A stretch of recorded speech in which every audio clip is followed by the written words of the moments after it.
The parents of the 19-year-old Penn State student who died at a fraternity house are channeling their grief into a call for action. Timothy Piazza died in February after an alleged hazing ritual at the Beta Theta Pi frat house. A grand jury report details how surveillance cameras inside captured the events leading to his death. 18 fraternity members face charges. They are expected to appear in court later this week.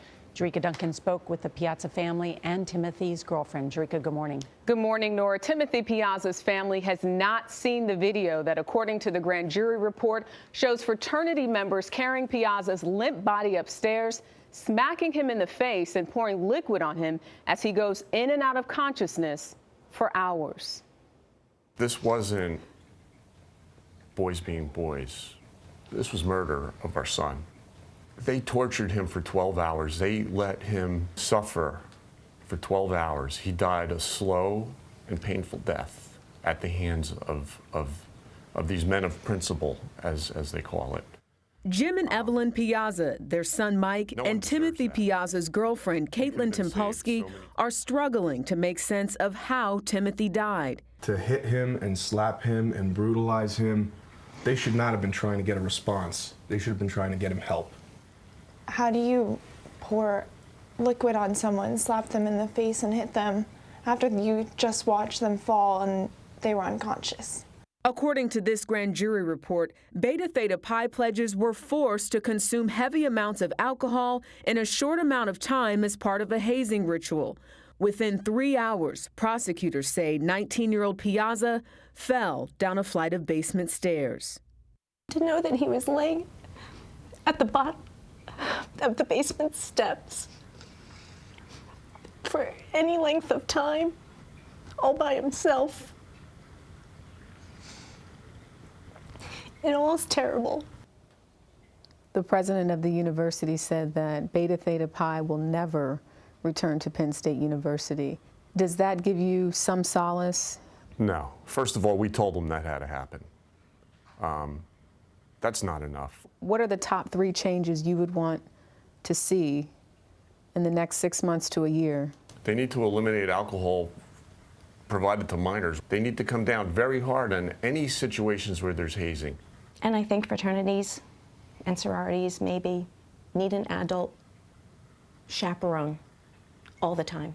18 members of Beta Theta Pi have been charged in connection to Piazza's death. 8 face felony charges that could result in up to 20 years in prison.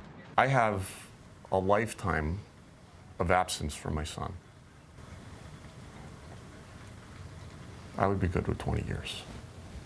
What would you say to those students as they're entering college, as they're thinking about joining a fraternity or sorority? If anybody tries to make you do something that's illegal, don't do it. Walk away. Walk away. You don't want to be brothers with those guys. Do you wish you would have had that conversation with your son? We did have some of those conversations. I think the alcohol came fast and furious, and he didn't know. I just think it just got away. It got carried away. What do you want people to remember about Timothy, about your son, about your brother, about your boyfriend? He could always put a smile on everyone's face. He's such a good heart, kind, funny. He was just an awesome individual, and we're a little worse off as a world without him in it. The fraternity's national organization disbanded the chapter, saying it does not tolerate hazing or alcohol abuse in any form. That's a sentiment echoed by the university president. Since the release of the grand jury report, the university launched its own investigation. The president of the university says that could very well lead to expulsions. I mean, this family said this isn't just their son, this was everyone's son, because they feel this could have happened. I know, I feel that. I look at that picture and I think anybody with a child can relate to that. And as painful as it is, listen, it's painful, Jericka, just to watch them. I can't imagine what it's like for them to have the feelings that they have, but I'm so glad that they're speaking out, because this was such a stupid, stupid thing. Yeah, and it's maddening that their son is dead to me. Are there any facts in dispute about this? You know, the defense has not really come out. We heard from some of the attorneys representing the 18 that have been charged.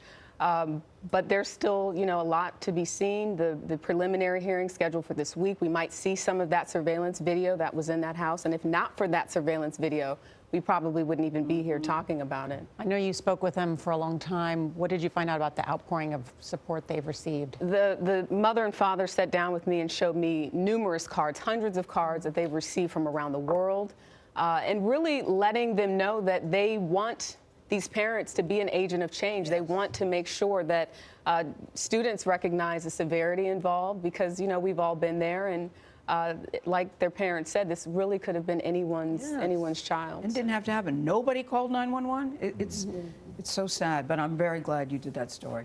Thanks, Jericka. I'm glad to the family for speaking to us.